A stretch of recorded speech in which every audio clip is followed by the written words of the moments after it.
সুন্দর বাংলাদেশ গঠন করার জন্য সেগুলো আরো রক্ত দিতে হবে, আরো খাওয়া দিতে হবে জাতিকে। কারণ জাতি চাই সুন্দর বাংলাদেশ, কিন্তু বলতে অশিক্ষিত লোককে কিভাবে সুন্দর বাংলাদেশ হবে। এই জিনিসগুলো আমাদেরকে সুন্দরভাবে চিন্তা করতে হবে, ভালো লোকদেরকে ভোট দিতে হবে, উপযুক্ত লোকদেরকে বেছে নিতে হবে, দেশপ্রেমিক লোকদেরকে নির্বাচিত করতে হবে, তাহলে এই দেশ সুফল পাবে। যদি শুভেন্দু মনে করে রংপুর নিয়ে যাবে, আমরা তো বলে দেবো তোমার ক্যালকাটা নিয়ে যাবো।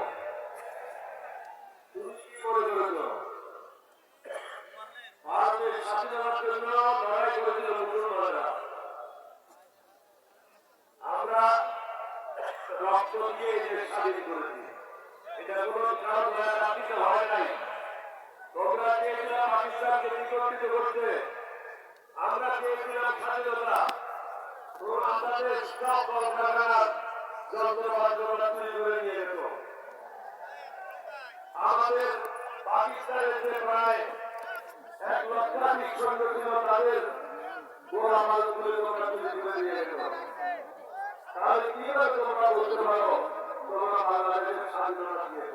তোমরা তো লুটপাট করার জন্য আসছিলা, তোমরা তো আমাদের দেশে জিনিস চুরি করার জন্য আসছিলা, তোমরা তো স্বাধীনতার জন্য আসবে নাই। মুক্তিযুদ্ধরা যুদ্ধ করেছিল, তোমরা আসছিলা মাল খাওয়ানোর জন্য। আপনাদেরকে অনুরোধ করবো, দেশকে যদি সঠিক পথে দিতে চান, আরো কোরবানি দেওয়ার জন্য প্রস্তুত হতে হবে। এখন দেশ ঠিক পথে নাই, মানবতা নাই, নীতি নৈতিকতা নাই। এটা একটা ভারত প্রতিবেশী দেশ হিসেবে অত্যন্ত সুপরিকল্পিতভাবে নীতি নৈতিকতা এবং সুশাসন ধ্বংস করে দিয়েছে। একটা জাতিকে যদি ধ্বংস করতে হয়, তার ধর্মকে ধ্বংস করতে হবে, নীতি নৈতিকতাকে ধ্বংস করতে হবে, জাতিকে দুর্নীতিগ্রস্ত করতে হবে। হাসিনা অত্যন্ত সুন্দরভাবে সবাইকে দুর্নীতিগ্রস্ত করেছিল, অত্যন্ত অহংকারের সাথে বলেছিল আমার প্রিয় 400 কোটি টাকা আছে, এবং সে হেলিকপ্টার করে বেড়ায়। তুমি একজন প্রধানমন্ত্রী হইয়া এটা কি করে বলো? তাহলে তুমি নিজে চুরি করার জন্য সুযোগ দিয়েছ, নিজেও চুরি করেছ, সবাইকে চুরি করার জন্য সুযোগ দিয়েছ। আজকে বিশেষ করে আমরা আপনাদের কাছে আসলাম, আমরা এসেছি সকলে মিলে। আপনারা ভোট দিয়েছেন, দেশে কিছু সংস্কার আনতে হবে।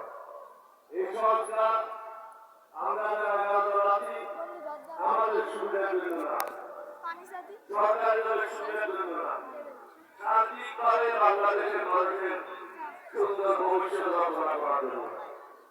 আমরা চেয়েছি আগামী দিনে যেন কোনো সুবিধা না হয়, আগামী দিনে যেন কোনো গণনা কুক্ষিগত করতে না হয়, বিচারক যেন তার আদেশে বিচার না করে।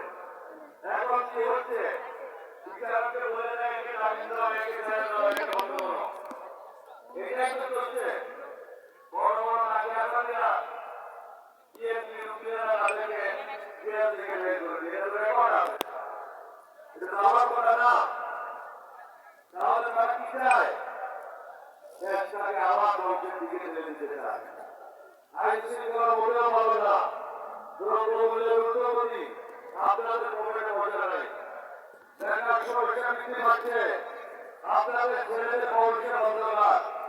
এই অন্ধকার থেকে আলোর পথে আসার জন্য আমাদেরকে পুনরায় জাতি হিসেবে ঐক্যবদ্ধ হতে হবে। এবং ডক্টর শফিকুর রহমানকে অনুরোধ করব, একটা নির্দিষ্ট গোল নিয়ে আমাদেরকে এগিয়ে নিয়ে যান। কত করে প্যাকেট? আমরা সমাজের দিকে নিয়ে যান। প্রথম রাউন্ড ঠিক আছে, জনসংযোগ করা প্রয়োজন, জনগণকে সম্পৃক্ত করা প্রয়োজন, যেটা আমরা সফলভাবে করতে সক্ষম হয়েছি। এখন প্রয়োজন হলো যারা অন্যায় করছে তাদের বিরুদ্ধে অবস্থান নেওয়া হবে। সুস্পষ্টভাবে অবস্থান নিতে হবে। আপনারা কি আমার সাথে একমত? বন্ধু গবেষণা বিজ্ঞান প্রমাণ করে। এখন আপনাদের সিদ্ধান্ত নিতে হবে। আপনাদের কর্মসূচিতে নামে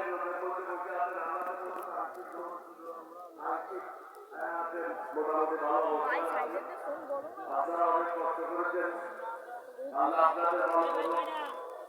আমাদের জন্য দোয়া করবেন, আমরা দোয়া করবো। সবাই মিলে একটা সুন্দর বাংলাদেশ গঠন করতে পারি, সেটার জন্য আল্লাহর কাছে দোয়া করবেন। এটা একটা বিশেষ মাস, মুসলমানদের জন্য প্রথম মাস। আমাদের জন্য কিন্তু জানুয়ারি প্রথম মাস না, আমাদের জন্য বৈশাখ মাস প্রথম মাস না। একটা হলো ইংরেজদের আর একটা হলো মুসলিমদের। মুসলমানদের জন্য হলো মহরম। আমরা এই মহরম মাসে প্রবেশ করেছি। সুতরাং এখানেই আপনাকে নতুন উদ্যোগে মুভমেন্ট শুরু করতে হবে। যদি সরকার এমনি না মানে জোর করে মানে নিতে হবে। হবে না। আমাদের দেশে একটা কথা বলে, এটা খারাপ কিছু মনে করবেন না। বলে ছাগল যদি ধরতে হয়, প্রস্রাব করার সময় ধরতে হয়। প্রস্রাব করার কারণে ছাগল ধরতে শুরু করে। এখন ওই সময়, এটা উপযুক্ত সময়, এখনই ধরেন। চারিদিকে অশান্তি। আপনাদের সবাইকে ধন্যবাদ। বৃহত্তর খুলনাবাসীকে এলজিবির পক্ষ থেকে মোবারকবাদ।